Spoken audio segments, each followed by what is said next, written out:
Baik. Assalamualaikum Pak Afifi. Waalaikumsalam warahmatullahi wabarakatuh.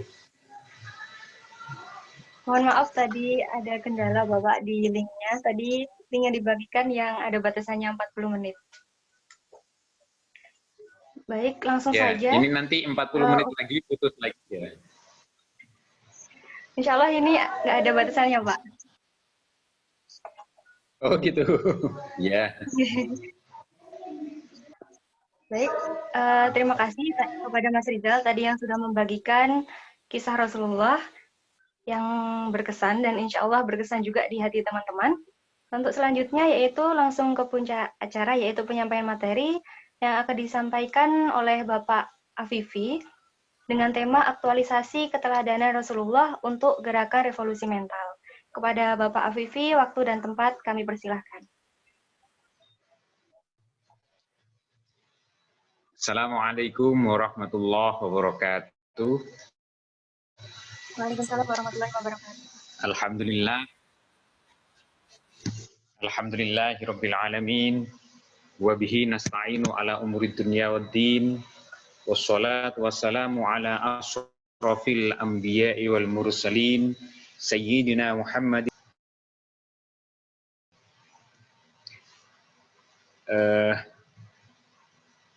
Alhamdulillah wa syukurillah. Terima kasih yang pertama-tama saya ucapkan pada Nimas Nabila. Terima kasih sudah berkenan untuk memoderatori acara ini. Yang saya hormati, ini tadi ada Dik Rizal ya, terima kasih sudah mengisi waktu dalam acara ngopi ini. Ngopi itu kan intinya ngobrol ya. Jadi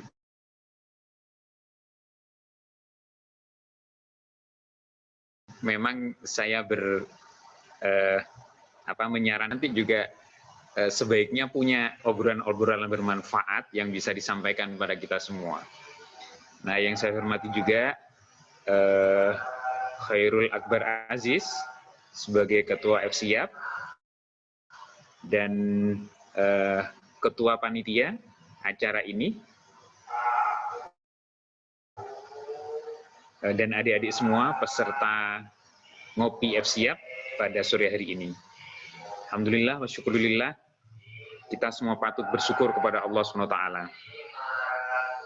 Karena tadi sempat posisi jaringan di tempatnya Pak Afifi, baik HP maupun IndiHome, yang di Ma'had kami ada tiga wifi ya, 3 titik wifi.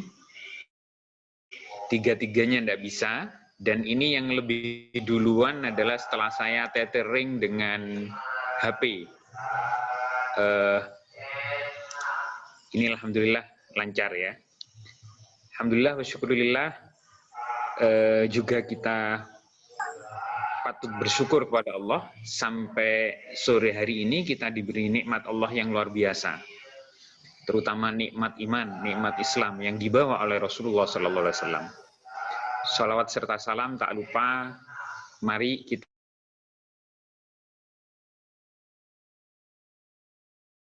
Allahumma sholli ala Muhammad, Allahumma sholli alaihi. Adik-adik semua, tadi saya menangkap dari yang disampaikan oleh Dik Rizal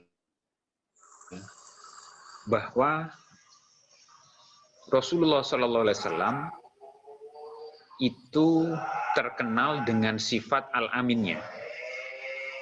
Al-amin itu terpercaya. Saking terpercayanya Rasulullah itu sudah terkenal, apa-apa yang disampaikan oleh Rasulullah begitu. Nah, ini memang menjadi sifat Nabi yang menjadi sifat pokok. Seseorang itu harus meneladani Rasulullah SAW. dalam hal sifat Al-Amin ini, terpercaya. Nah, adik-adik, di dalam pengejawantahan hidup sehari-hari, sifat Al-Amin ini dikenal kalau di dunia kerja, itu namanya integritas. Integritas ini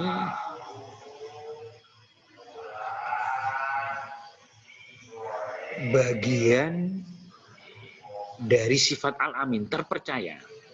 Di dalam integritas itu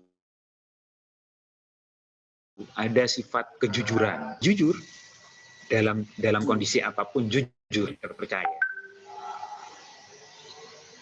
Nah, ini adik-adik, kalau di dalam kehidupan kita sehari-hari, di dalam ketika kita meneliti sebagai peneliti di Fakultas Pertanian, ya harus jujur menelitinya, menuliskannya. Kemudian ketika kita ingin menyampaikan sesuatu yang milik orang lain, nah etikanya di dalam kejujuran ilmiah itu bagian dari Al-Amin, sifat terpercaya. Etikanya adalah tuliskan idenya, tidak boleh copy paste ide orang lain persis sama. Kalau copy paste persis sama, ini namanya kita posisinya plagiat. Nah, itu bagian dari plagiator, itu bagian dari ketidakjujuran ilmiah, tidak boleh. Yang boleh adalah ide orang lain, satu paragraf misalnya, mau diambil idenya, maka ambil ide satu paragraf itu, kemudian tuliskan dengan bahasa lain, dengan ide yang sama. Sekali lagi, tuliskan dengan bahasa lain, dengan ide yang sama, lalu tetap harus dicantumkan sumbernya dari siapa. Misalnya, mengambil dari tulisan jurnalnya Pak Afifi, ya tuliskan Afifi tahun 2020.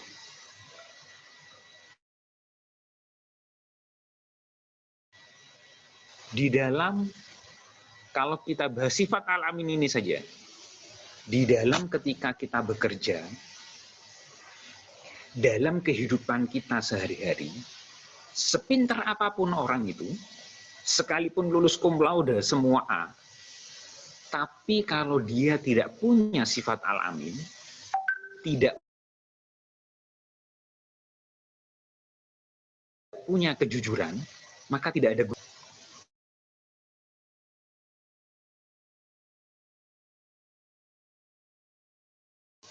Sekali lagi, sepintar Ali pun dia A semua,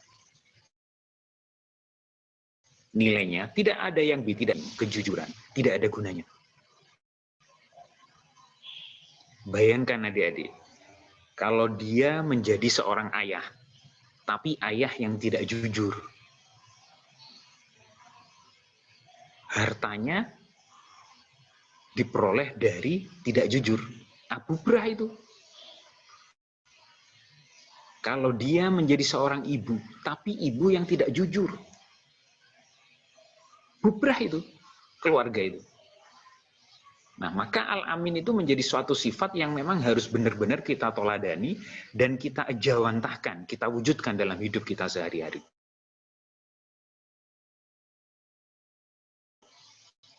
Maka benar, di dalam Al-Quran itu, laqad kana lakum fi rasulillahi uswatun hasanah. Laqad kana lakum, sungguh bagi kamu sekalian itu, fi rasulillahi, pada diri Rasulullah sallallahu alaihi wasallam, uswatun hasanah, itu suri toladan yang baik.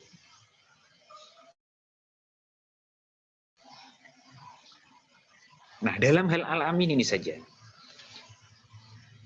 Kemudian saya sering mencontohkan di lulusan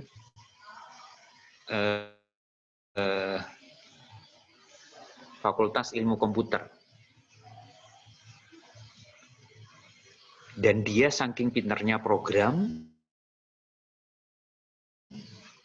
dia lalu bisa membuat program yang menguntungkan dia. Contoh ini yang pernah kejadian. Dia lalu membuat program yang bisa merubah nilai seorang mahasiswa. Kalau nilainya mahasiswa itu C, dia bisa rubah menjadi B, bisa rubah menjadi A. Nah, ini lalu dia lakukan.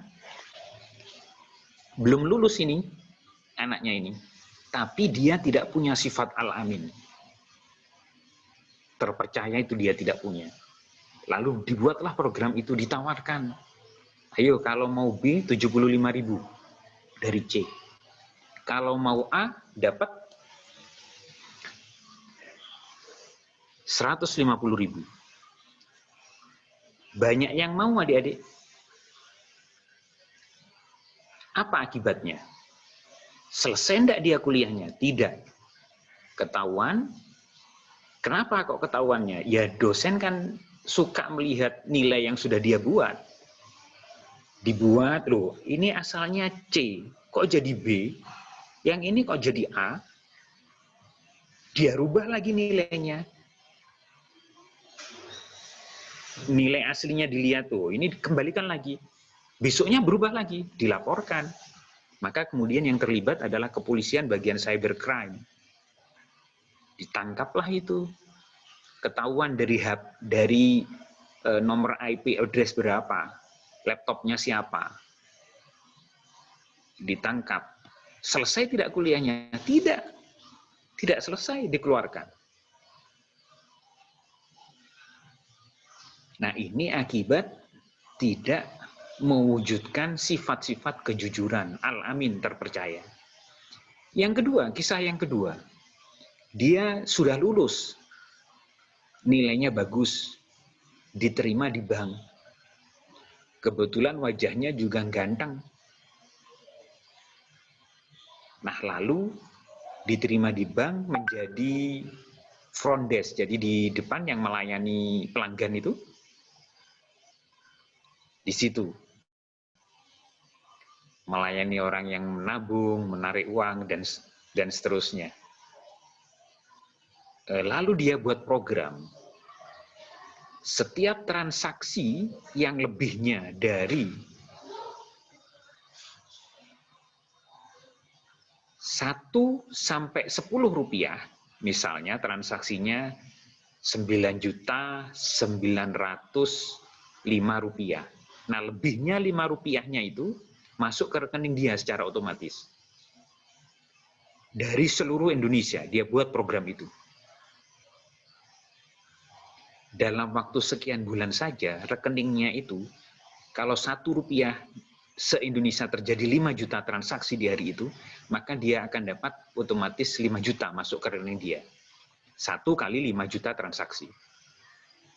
Kalau 5 rupiah, ada 5 juta transaksi juga, maka 5 kali 5 juta transaksi. 25 juta hari itu masuk ke rekening dia. Kalau 9 rupiah, ada juga 5 juta transaksi, 9 kali 5 juta rupiah, 45 juta masuk ke rekening dia. Kalau 10 rupiah, ada 5 juta transaksi, 10 kali 5, 50 juta masuk ke rekening dia. Dalam waktu 4 bulan saja, rekening dia itu berisi puluhan juta rupiah. Dari pelanggan yang bertransaksi 1 sampai 10 rupiah, lebihnya. Pelanggan-pelanggan nggak kerasa, uangnya geser otomatis senilai 1 rupiah, 2 rupiah, 3 rupiah, sampai 10 rupiah. Nggak terasa. Lihat total, oh uang saya masih 10 juta. Ketika kegeser 10 rupiah, nggak dianggap hilang uangnya. Apalagi kalau nilai transaksinya ratusan juta. Geser 1 atau 2 rupiah, atau bahkan 10 rupiah, berkali-kali tidak akan terasa bagi si pelanggan. Tidak ada pelanggan yang protes. Tapi lalu apa akibatnya adik-adik? Di bank itu ada audit. Setiap 3 bulan, 6 bulan sekali ada audit. 3 bulan kemudian diaudit. Ini kok ada rekening aneh. Nilainya sampai ratusan juta, puluhan juta, tapi berasal dari transfer dari seluruh Indonesia. 1 2, 3, 4, 5, 6, 7, 8, 9, 10 rupiah saja transfernya itu. Cybercrime ditangkap. Kira-kira bisa menghidupi keluarga dengan baik? Tidak. Kira-kira bisa terus bekerja dengan baik? Tidak. Apa akhirnya? Ya masuk penjara. Itu akibat dari ketidakjujuran sifat al-amin, terpercaya. Di situ ada ketidakjujuran, lawan dari ketidakjujuran, kebohongan, dan seterusnya. Al-amin, terpercaya, jujur. Maka adik-adik dalam memperingati Maulid Nabi Muhammad SAW ini, saya mengawali tadi yang disampaikan oleh Dik Rizal, sifat al-amin, kejujuran itu mari kita sama-sama wujudkan dalam hidup kita sehari-hari. Dalam hal apapun berusahalah untuk terus selalu jujur, sehingga kita juga bisa mewarisi sifat Rasulullah al-amin, terpercaya. Adik-adik sekalian, saya ingin menyampaikan kembali bahwa Rasulullah SAW itu kan lahir bulan apa adik-adik lahirnya? Rabiul Awal. Adik-adik suara Pak Afif 12 jelas tidak? Rabiul Awal, Pak. Rasulullah lahir 12 Rabiul Awal. Oke, terima kasih Nahrul Firdaus. Nah, posisi lahirnya Rasulullah 12 Rabiul Awal ini, ada yang mengatakan, salah satu ulama, 9 Rabiul Awal. Tapi yang terkenal itu 12 Rabiul Awal. Kalau tahun Masehinya tahun berapa adik-adik?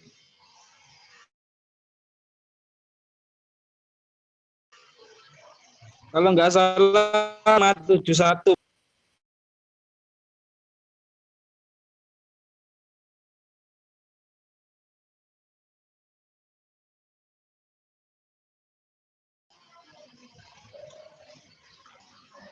Kalau nggak salah berapa?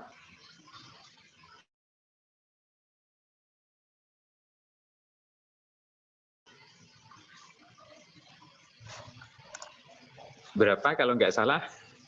Adik-adik, tahun Masehinya? 571, Pak. Rasulullah itu lahir 571, alhamdulillah. 571 Masehi. Terus kalau tanggalnya?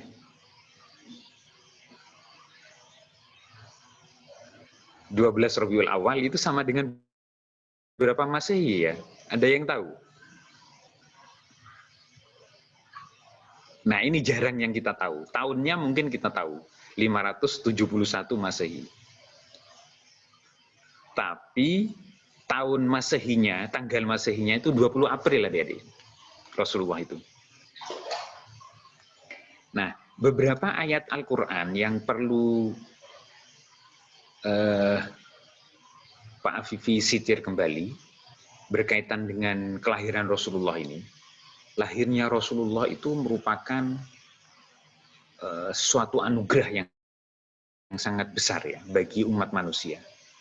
Saking besarnya anugerah itu, nabi-nabi ketika Rasulullah itu akan lahir, itu pada datang. Jadi mulai Nabi Adam, Sayyidatina, ibunya Rasulullah siapa namanya? Ibunda siapa? Siti Aminah. Siti Aminah, Bapak. Nah, Ibunda Siti Amin itu dijenguk oleh para nabi-nabi. Ada seseorang datang, kemudian Assalamualaikum warahmatullahi wabarakatuh, dikisahkan itu di dalam kehamilan Ibunda Nabi Muhammad SAW itu, Ibunda Siti Amin. Ada seorang datang menjenguk, lalu ditanya, siapa panjenengan? Saya adalah Adam, manusia pertama. Lalu menghibur. Terus para nabi-nabi itu datang. Sampai ketika mau lahir, dikisahkan kelahirannya Ibunda Siti Aminah itu didampingi oleh wanita-wanita solihah yang sudah mendahului beliau. Di antaranya 4 wanita solihah itu, di antaranya satunya adalah Siti Aisyah, Siti Asia, istrinya Fir'aun. Terus siapa lagi yang 4 itu dalam kisah itu? Nah, a'udzubillahi minasyaitonirrajim, bismillahirrahmanirrahim. Ini disitir dalam surat At-Taubah ayat 128. A'udzubillahi minasyaitonirrajim, bismillahirrahmanirrahim. Laqad ja'akum rasulun min anfusikum azizun 'alaihi ma anittum harisun 'alaikum bil mu'minina raufur rahim. Laqad ja'akum, sungguh telah datang kepada kamu sekalian rasulun, seorang rasul, min anfusikum, dari kaummu sendiri, azizun 'alaihi ma anittum, sangat berat terasa olehnya penderitaan kamu sekalian. Harisun 'alaikum bil mu'minina raufur rahim, sangat menginginkan keimanan dan keselamatan kamu sekalian. Raufur rahim, amat belas kasih sayang terhadap orang-orang mukmin. Rasulullah SAW itu terkenal sudah kalau terhadap umatnya sangat kasih sayang. Bagaimana bukti terbesar Rasulullah itu sangat sayang kepada umatnya? Apa buktinya? Ada adik-adik di antara adik-adik yang bisa menunjukkan bukti bahwa Rasulullah itu sangat kasih sayang terhadap umatnya? Apa buktinya? Coba. Apa buktinya bahwa Rasulullah itu sangat kasih sayang terhadap umatnya?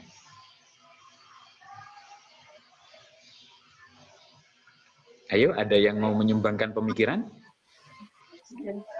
Ketika Rasulullah mau meninggal, itu Rasulullah memohon kepada Allah untuk sakitnya sakaratul maut itu sebagian dirasakan oleh Rasulullah, dan di akhir waktu Rasulullah mau diambil wafat itu Rasulullah memohon ampunan kepada Allah untuk umatnya gitu, umati seperti itu, Pak.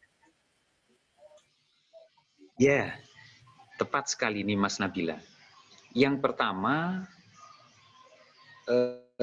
itu bukti terbesar adalah Rasulullah sampai sakaratul maut pun itu ingin sakaratul maut umatnya ditanggung oleh Rasulullah.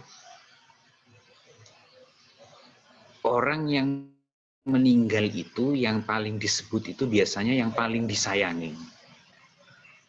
Nah, Rasulullah ketika mau meninggal yang disebut itu ya umatnya, bukan Siti Fatimah putri satu-satunya, bukan istri beliau, bukan sahabat-sahabat beliau.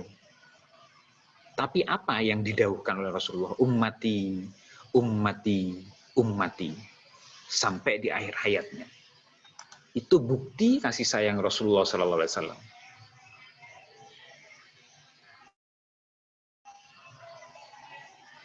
Rasulullah juga sangat menginginkan umatnya memperoleh hidayah serta kebaikan dunia dan akhirat. Maka segala hal yang disampaikan Allah kepada Rasulullah itu disampaikan kepada kita, sampai kepada kita.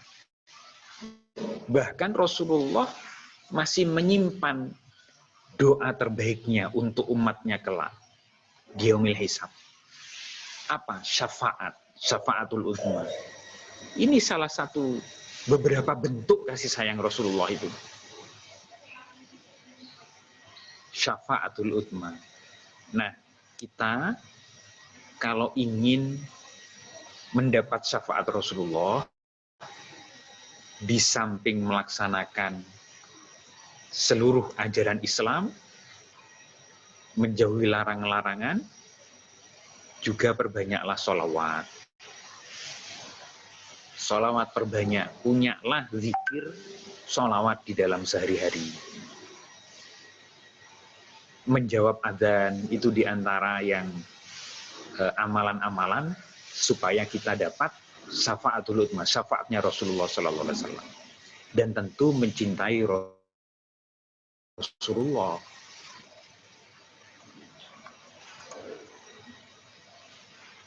adik-adik yang dirahmati oleh Allah.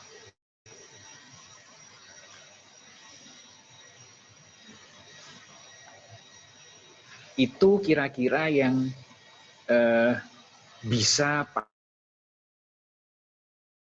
Afif sampaikan banyak di Maulid Nabi ini, di acara Maulid Nabi ini. Tapi kemarin sengaja saya pesankan kepada panitia yang kontak saya, wong namanya ngobrol, ya nanti dimintalah adik-adik itu bercerita tentang pengetahuannya tentang Rasulullah, yang paling diingat tentang Rasulullah, sehingga kita semua bisa menoladani dari cerita-cerita yang paling diingat oleh Rasulullah. Tadi Dik Rizal sudah menyampaikan sifat Al-Amin. Kalau Nimas tadi dari tentang bagaimana Rasulullah itu sangat sayang kepada umatnya. Sampai akhir hayatnya disebut ummati, ummati. Bahkan syakaratul mautnya umat Rasulullah itu sebagian diminta ditanggung oleh Rasulullah. Rasulullah menyampaikan semuanya yang dari Allah SWT kepada umatnya.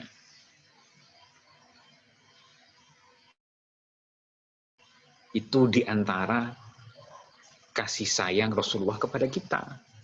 Dan terakhir syafaatul uzma, syafaat yang paling agung kelak, disimpan oleh Rasulullah untuk mendoakan umatnya.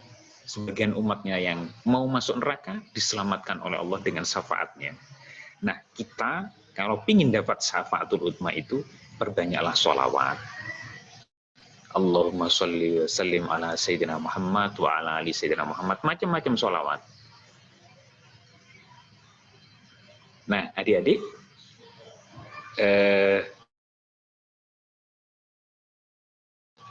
sampai di sini materi Pak Afifi, tetapi lanjut cerita tentang Rasulullah yang menurut adik-adik paling berkesan di adik-adik sekalian.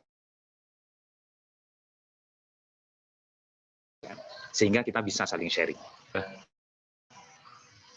Saya kira sampai di sini, lalu kita lanjutkan dengan diskusi itu ya. Wallahul muwaffiq ila aqwamit thoriq, wabillahi taufiq wal hidayah wa ridha wal inayah. Wassalamualaikum warahmatullahi wabarakatuh. Waktu saya serahkan kembali untuk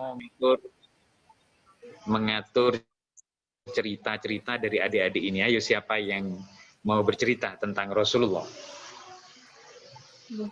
Baik, terima kasih Pak Afifi.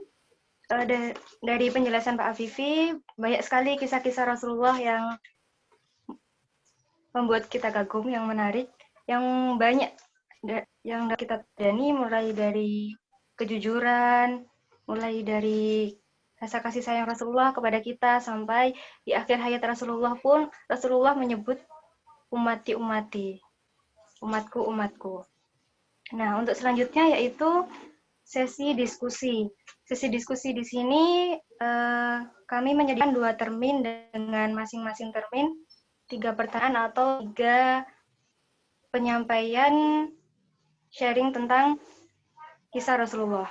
Nah, untuk itu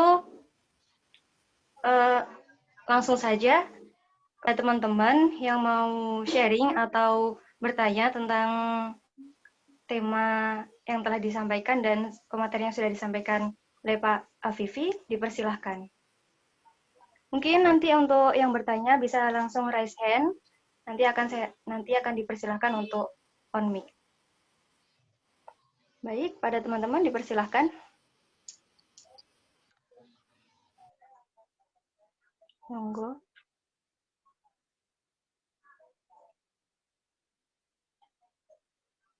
Kalau nggak ada, ditunjuk dulu. Ketuanya dulu saja nih, Mas. Oke, monggo Mas Akbar, dipersilahkan. Assalamualaikum warahmatullahi wabarakatuh.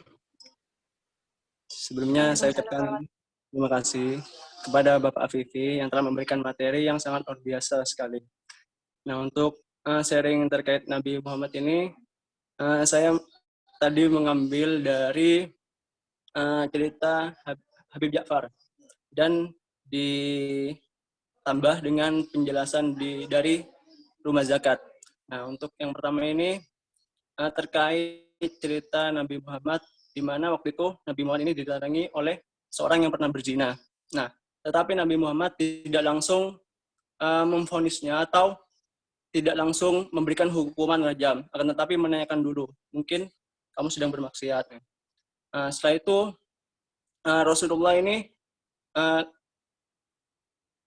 dari wanita ini mengatakan bahwa dirinya pernah melakukan zina, akan tetapi kan Rasulullah tidak percaya, dan tetapi dari wanita ini memberikan bukti bahwa ada janin di dalam perutnya. Nah, Rasulullah langsung menyuruh untuk dari wanita ini untuk pulang terlebih dahulu agar sampai nanti bisa melahirkan anaknya dulu, baru ketemu Rasulullah kembali. Nah, setelah 9 bulan melahirkan, setelah itu wanita ini mendatangi Rasulullah. Dan ternyata Rasulullah pun masih menyuruh wanita ini untuk kembali pulang, untuk menyusui anaknya yang masih bayi.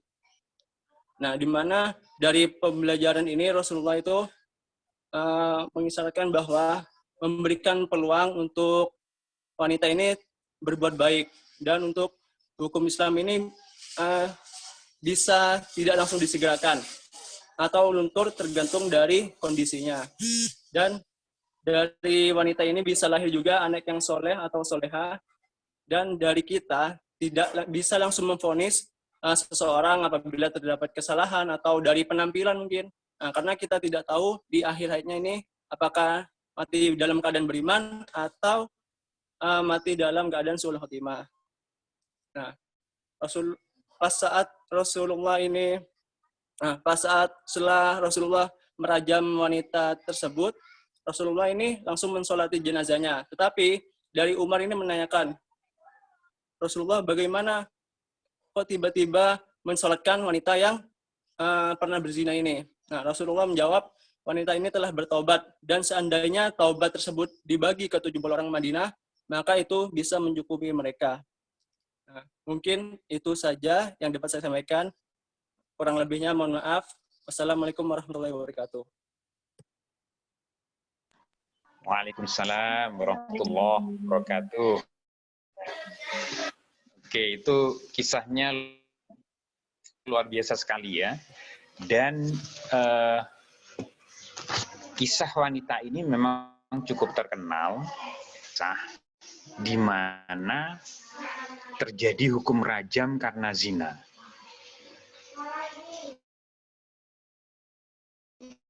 Nah, di dalam hukum fikih kan hukum rajam karena zina itu perlu disaksikan, kejadian zinanya itu perlu disaksikan oleh 2 orang laki-laki yang sudah mukallaf. Jadi Islam baligh berakal, 2 orang laki-laki yang sudah mukallaf, dan harus memang melihat kejadian zinanya, tidak hanya sekedar bergumul, kejadian bergumul pangku-pangkuan tidak, tapi memang secara hukum fikih harus benar-benar melihat masuknya alat kelamin laki-laki ke alat kelamin perempuannya.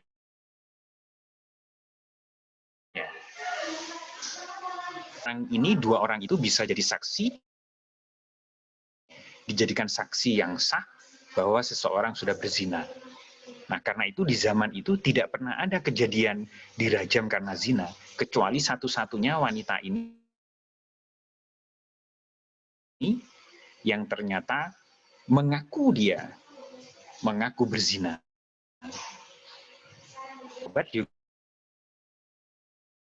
Hukum rajam, dan Rasulullah tahu sudah diampuni oleh Allah karena tobatnya itu.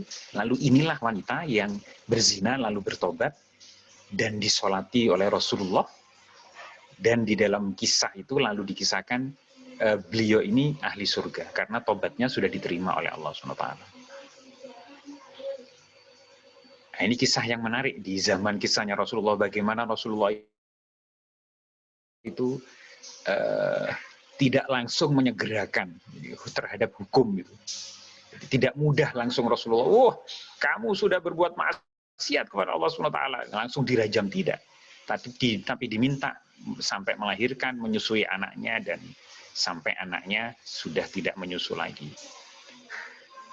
Nah, bagaimana coba bayangkan seseorang yang sudah siap untuk dirajam, dalam kondisi hamil diberi kesempatan sampai menyusui anaknya. Tentu si ibu ini luar biasa tobatnya. Karena itu digambarkan, dibandingkan dengan tobatnya 80 penduduk Madinah ketika itu, masih lebih besar tobatnya wanita ini. Nah, itu kisah yang bagus. Terima kasih, Akbar. Mari silakan yang berikutnya. Ini waktunya tinggal 3.237 menit. Jadi nanti akan terputus lagi, terus nyambung lagi, nggak apa-apa. Ya. Ya, mohon maaf Bapak tadi Silakan, terdapat siapa lagi? miskom. Baik, untuk Yeah. teman-teman selanjutnya siapa Kalau yang gratis mau memang begitu, sharing? Bapak. Iya, Pak. Baik, silakan pada teman-teman yang mau bertanya ataupun sharing tentang kisah yang berkesan menurut teman-teman tentang Rasulullah. Dipersilahkan.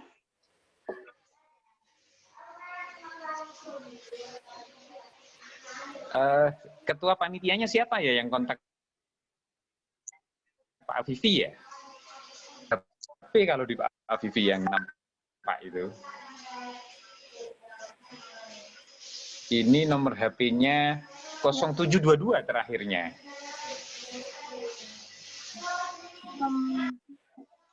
Nomornya Intan, Pak, itu. Hah?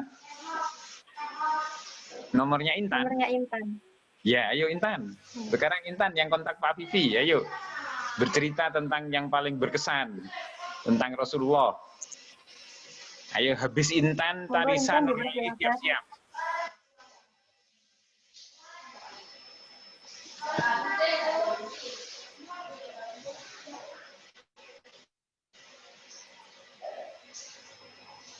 Monggo Mbak Intan dipersilakan. Halo, Intan, ada tidak? Intan di sini?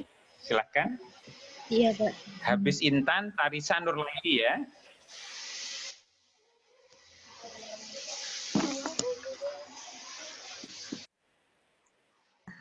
Jadi itu, Pak.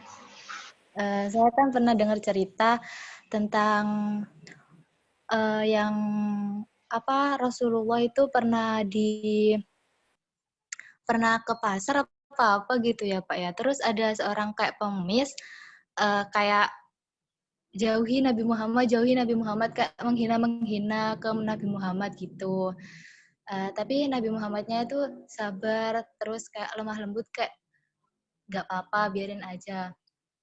Terus kayak di sampingnya orang yang sering menghina Nabi Muhammad itu selalu ada orang yang kayak nyuapin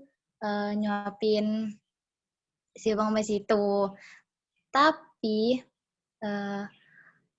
di suatu hari kemudian tiba-tiba yang biasanya nyuapin si pengemis itu nggak ada. Jadi yang nyuapin itu siapa sahabatnya Rasulullah gitu kayaknya ya, Pak ya.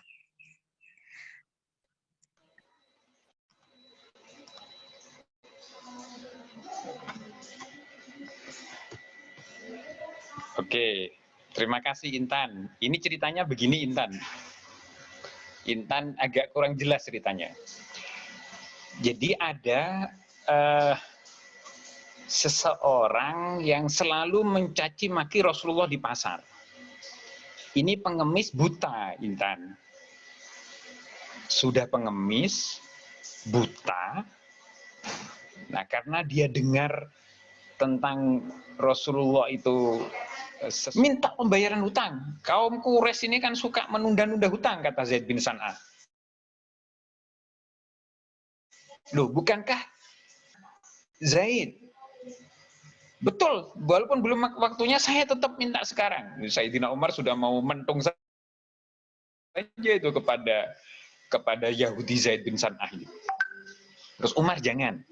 Baik, kalau begitu, kata Rasulullah, Umar, tolong ambilkan utangku 20 sok kurma kepada Zaid bin San'ah ini. Terus tambahi lagi 20 sok kurma lagi lah. 20 sok untuk apa ya Rasulullah? Kok ditambahi lagi 20 sok? 20 sok itu karena kamu sebagai tambahan buat dia, karena kamu telah menakut-nakuti Zaid bin San'ah ini. Coba kalau kamu nggak berdiri mau mentung dia kan nggak takut. Gitu. Terus lalu sok kurma sama 20 sok lagi tambahan untuk orang Yahudi itu. Orang Yahudi nututi Sayyidina Umar. Umar, Sayyidina Umar, enggak jadi. Jangan, sudah. Aku bebaskan utangku kepada Rasul. Kenapa kok begitu? Aku ini adalah pendeta Yahudi. Aku sudah melihat Sallallahu Alaihi Wasallam. Tapi ada satu tanda lagi yang aku belum dapati. Nah, sekarang aku menyaksikan itu, bahwa kasih sayang Nabi Muhammad SAW lebih besar daripada amarahnya. Walaupun belum waktunya hutang itu dibayar, aku minta untuk dibayar dengan cara mencekik lehernya, dia masih kasih sayang kepadaku. Bahkan aku mau ditambahi, sudah, bebas. Aku sekarang menyatakan diri masuk Islam. Nah, itu beberapa kisah kasih sayangnya Rasulullah, yang saking kasih sayang kepada umatnya, Rasulullah SAW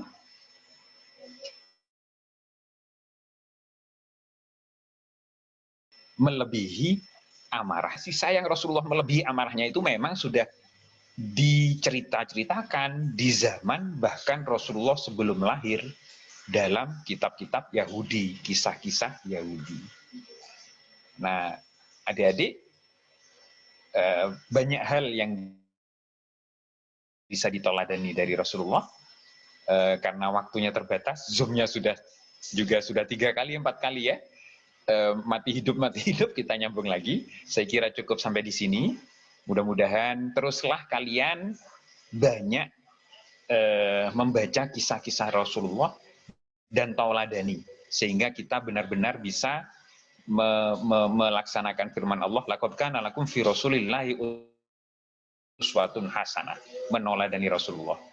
Sampai di sini saya kira sudah juga mau maghrib ini.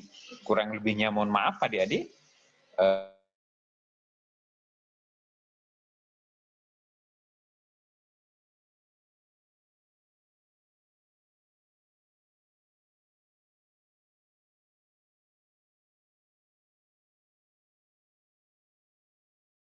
Assalamualaikum warahmatullahi wabarakatuh. Waktu saya serahkan, silakan. Waalaikumsalam warahmatullahi wabarakatuh. Terima kasih Bapak Afifi. Mengingat waktu sudah hampir habis, lanjut sesi tanya jawab kali ini kami tutup. Terima kasih kepada teman-teman yang sudah sharing tentang kisah Rasulullah yang berkesan. Dan untuk selanjutnya itu doa dan penutup. Sebelum ditutup, mari kita baca istighfar 3 kali, hamdalah 3 kali, dan doa kafaratul majelis. Astagfirullahaladzim, astagfirullahaladzim, astagfirullahaladzim. Alhamdulillahirrahmanirrahim. Subhanakallahumma wa bihamdika, asyhadu an la ilaha illa anta, astaghfiruka wa atubu ilaik.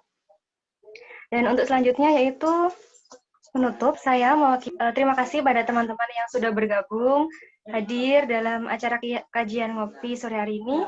Semoga ilmu yang didapat bermanfaat, dan saya mewakili teman-teman panitia memohon maaf yang sebesar-besarnya apabila banyak kendala, dan saya sebagai moderator memohon maaf yang sebesar-besarnya apabila ada salah kata dalam menyampaikan, dalam memimpin acara kajian ngopi sore hari ini.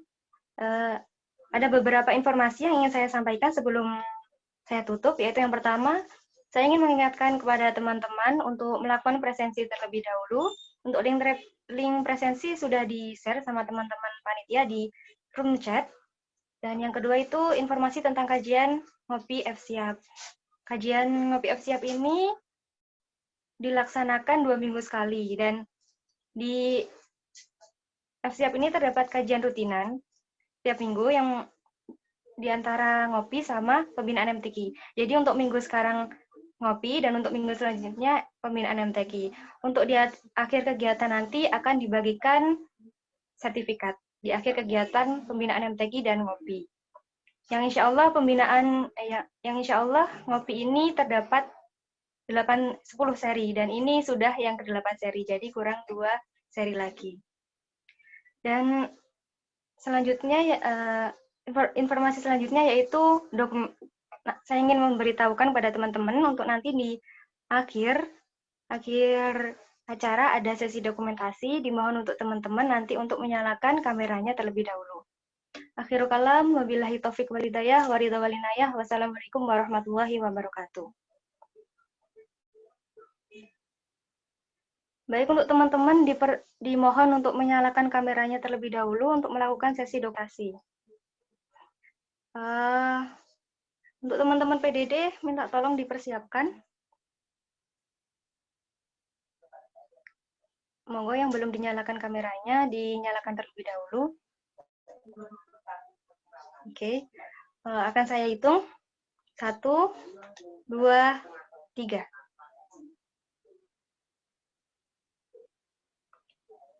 Baik, terima kasih. Apakah dari PDD sudah selesai mendokumentasi? Sudah, Pak. Terima kasih kepada teman-teman yang sudah hadir. Semoga ilmunya bermanfaat. Dipersilahkan untuk live sekarang, nggak apa-apa. Panitia. Assalamualaikum. Waalaikumsalam, Pak. Terima kasih banyak.